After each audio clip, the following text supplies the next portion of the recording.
Okay, Yeah. well, let's start. This is February 20th, 2023. This is Christie Braziel. I'm Diane Barrett. We're talking today about coming out experiences for lesbians. Christie has described herself as sort of an entrepreneur of careers. And now she's retired and enjoying the expanding opportunities, which is good. That's sort of what we started doing with this collection. You don't know where you're going until you start. Right. So, Christie, thank you for being here. And thank you for asking me. Yeah, of course. We met before when we did our other interview. I met you and Linda, which was fun and exciting. So I'm glad to have you come back and continue with this. Because at that time, we didn't know where we were going. We still don't, but we're going. I can hardly wait to see where it takes us. Huh? I know. So what made you aware that you were a lesbian? About how old were you? Well, you know, there's the actual knowing, and then there's the kind of hidden knowing. And I didn't get to the actual until very late in life, but the hidden messages to myself in my own head and through my own experiences came really early on, but I just wasn't ready to recognize them or admit to them, or didn't know what to do with them or what they meant, which I think in many ways, it's been my observation, seems to be somewhat of a similar theme for a lot of us with this sexual orientation identity question. And I hearken back to the fact that we come from this really pretty rigid culture that's not very good at embracing the breadth and depth of our human sexuality. And so we're not taught very early on healthy ways to think about it. And, you know, I had a very strong religious background, and it said, this thing, homosexuality, is wrong and bad and makes you a sinner. So you better not be one. And anybody that is doomed and damned to hell. And I think that messaging is really strong.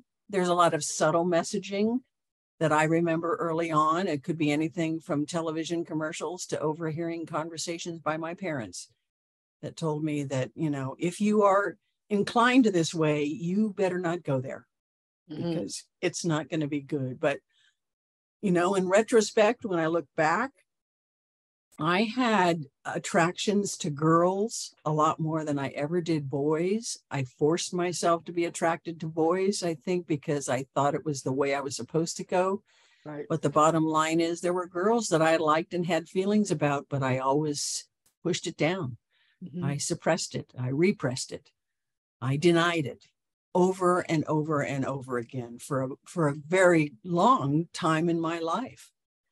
And high school was the time that you started to have that awareness, or was it prior to high school? Remember anything particularly significant prior to high school, but probably, high school. There were some upper class women, you know, that I just really admired the hell out of and wanted to impress. And, you know, I fantasized about saving their lives so they notice me kind of thing. Yeah. But Superwoman. Yeah, really. Pretty silly fantasy. But no, that's a good one. Why not? Nonetheless, you know, again, it was like, I can't feel this way. Actually, in high school, one of my most significant experiences was I had a favorite English teacher, and he would invite or ask me if I would babysit his kids. He told me once, because I was one of the few really responsible high school kids that he knew, that he would want to trust with his two young daughters. And so he had to drive a little farther to come and pick me up, but he would invite me out to his house so his wife and he could have a night out. And the girls were lovely and very cooperative, and you know, went to bed early, and I started digging around in his magazines. And at the bottom, I found a Playboy. And I opened it up, and I remember being so aroused by these pictures of beautiful women, and slammed that magazine shut and shoved it down to the bottom of the pile and said, that can't be, something's really wrong. Gave myself all those internal messages. But the next time he invited me to come or asked me to come and babysit, I went looking for those magazines. Right. Reacted exactly the same way. It confirmed, yes, I really did have those feelings the last time, but didn't know what to do with that. Just so baffling. And how come I feel this way? But oh my God, these women are beautiful. Mm-hmm. And I would just love to touch them, or whatever tangent of fantasy that I went on, you know. And then when I got into college, and I was away from home, and that's such a time of self-differentiation and discovery, apart from the nuclear family, and learning about who I was and taking classes that supported that. I remember going home with one of the gals over Easter break, and we were sleeping in her same double bed one night, and I just had this horrid urge to put my arm around her. I mean, I knew it would have been horrid if I did it, but I really was drawn to, I just want to put my arm around her while we're laying in bed. But I knew that if I did that, I would probably be kicked out on the street out in the middle of nowhere. What year was that? That would have been, probably 1972, 73, something like that. Yeah, that's all the time of the Sexual Freedom Acts.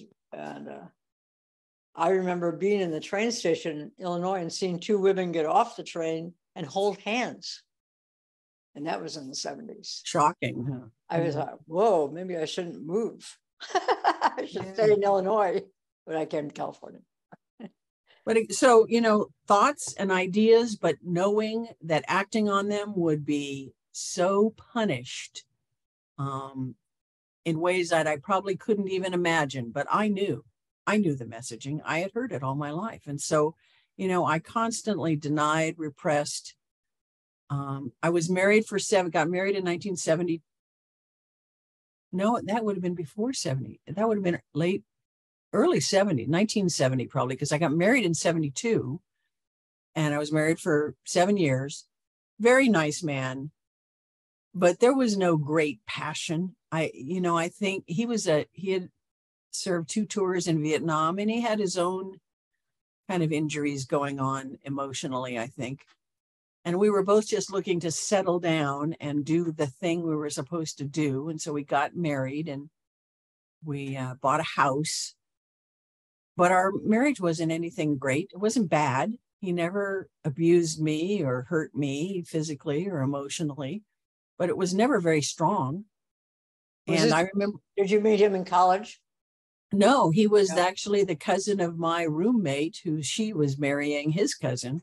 So got to, you know, friend of a friend kind of thing, and went on a blind date. And I think he was still finding his way, having come back from Vietnam, and decide who he was now that he wasn't a Marine anymore. Anyway, so, you know, we acted like we knew what we were doing, but our hearts weren't in it, I don't think. And in 79, when we got divorced, I became footloose, fancy free, and thought, I'm going to explore my sexuality, and did so freely with a lot of men I met at bars mostly, and, you know, thought, okay, I'm a free woman now. But none of it was ever very satisfying. And just felt like that's what I was supposed to do because I was footloose and fancy free. And then, you know, from time to time, there would be women that I would be attracted to. Mm-hmm. And I got a little bit more brave.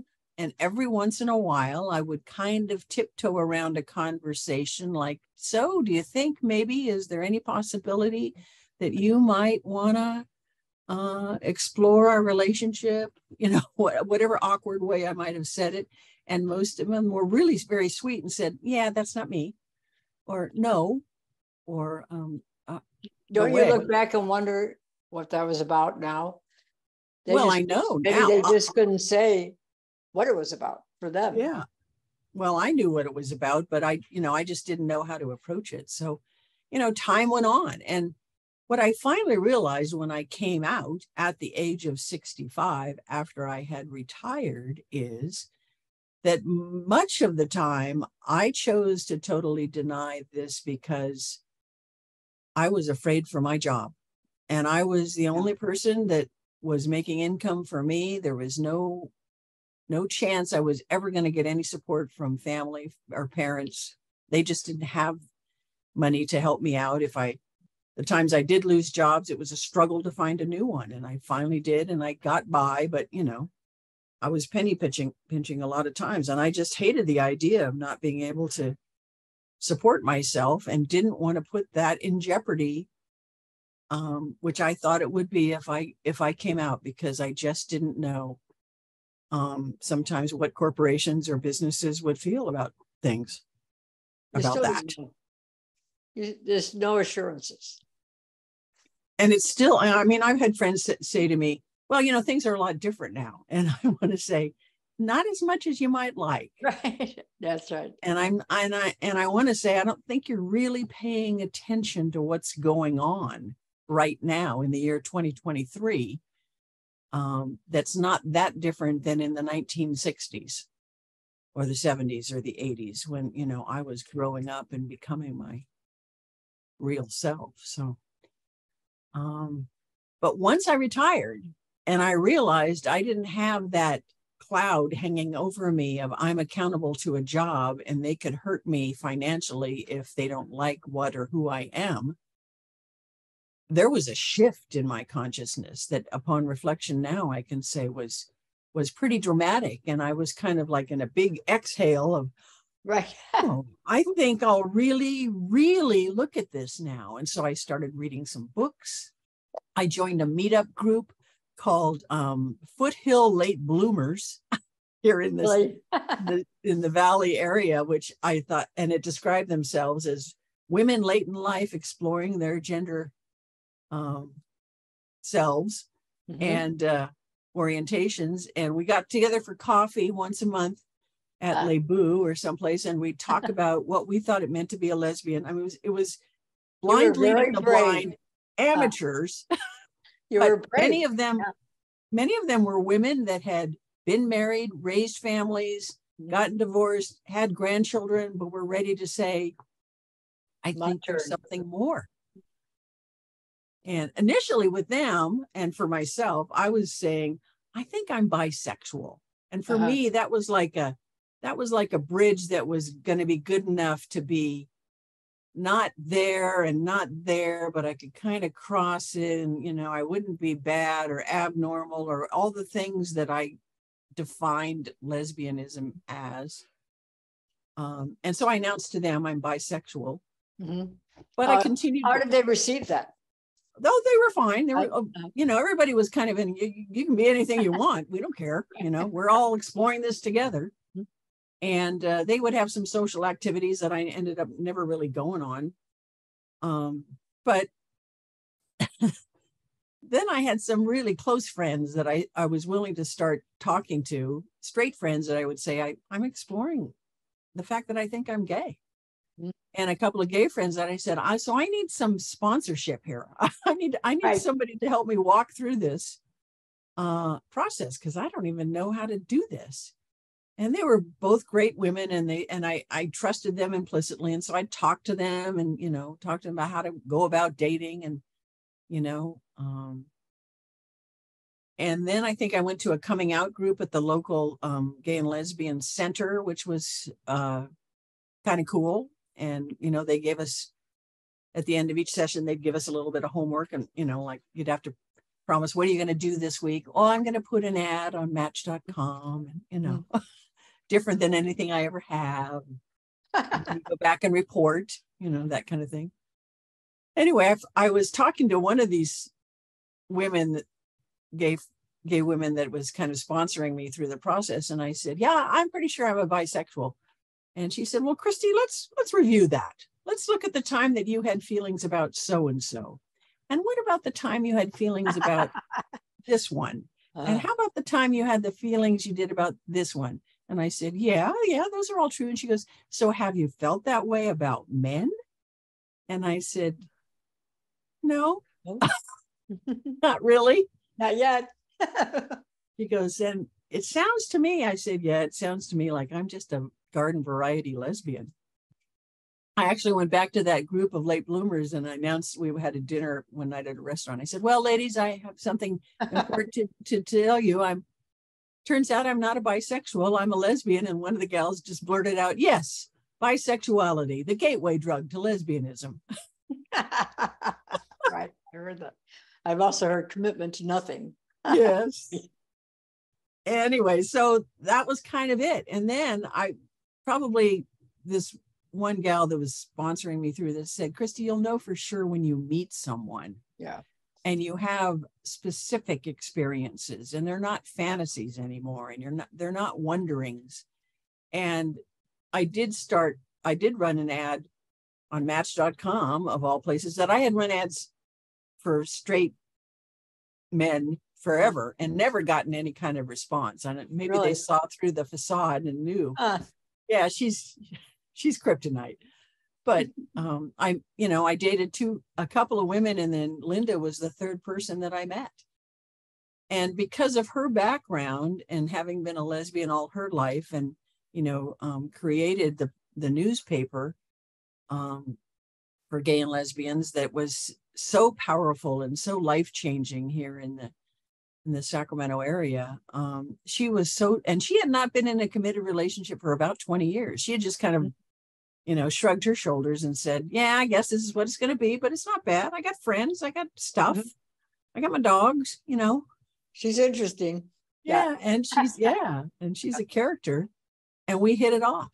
And my friend was right. When I started having feelings specifically about somebody, it was, yes, this is the right thing. This is me. And I love me this way. I mean, we joke frequently, and I thank her for helping me be a good lesbian because, before I was so closeted. Well, you're sort of fragmented. Absolutely. Because I think that, if when you listen to the playback on this, you're going to say you tried a lot of things. I did. Which was impressive. And you didn't say, well, that didn't work. I guess I'm not a lesbian. I mean, you were out there exploring, and that's difficult to do. Well, and it was a driving force for me that wouldn't be quiet. I mean, it wasn't going, no matter how much I denied it or repressed it or suppressed it, it was still there. It would still keep rearing its head and saying, but look at me. What do you think about this? No. That doesn't work. That can't work. And yet it just was persistent as all get out. And finally, it's history now. And when I finally was able to look back on the whole arc of the experience, it was abundantly clear. That was my journey. I have a spiritual advisor that says to me, Christie, you don't know what you don't know until you know it. And it takes us whatever it takes to get to that place. Did you ever seek counseling from a lesbian therapist? Linda and I have together as a couple, but I never did prior to coming out. Interesting. No, because that would admit something. I mean, I never even read Linda's newspaper, because I thought, well, that's nice that those people have that paper, but if I pick it up, people are going to think I'm a lesbian. They're going to know, right? And yeah, they'll know I'm gay, and we can't, even though Linda says, I didn't write the paper just for gay people. I wrote it for straight people to understand gay people better too, which she did. And in retrospect, it's like, yeah, it probably would have been good if I had read it. But, it is what it is. And it's just my journey, and it's personal. And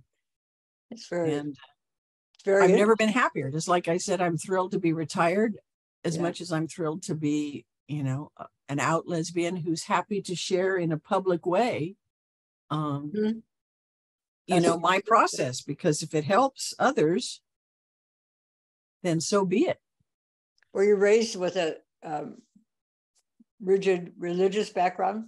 Catholic, yep. Doesn't have a lot of room. And I actually didn't come out to my family until the day of my mother's funeral, after my father was gone already. And my mother even had dementia towards the end of her life. But I knew how strongly she had kind of become a born-again Catholic towards the end of her life. And she felt pretty strongly about that kind of thing, even though she seemed to be fine with a cousin of mine who came out to her. And I thought, I don't think she's that open-minded if it would be me, and I still didn't come out to her. Mm-hmm. But when I came out to my brothers and sister, they were fabulous. And my sister even said, so did you wait until mom and dad were dead before you did this? I said, yeah. Yeah, this was a conscious choice. She goes, well, I can see why. Right. I mean, that was nice. Yeah. Anyway, so thank you for taking the time to do these interviews of all of our sisters and get their stories, because if it helps somebody else along the way in their process to get to their authenticity sooner and have a life beyond their wildest dreams, then yahoo.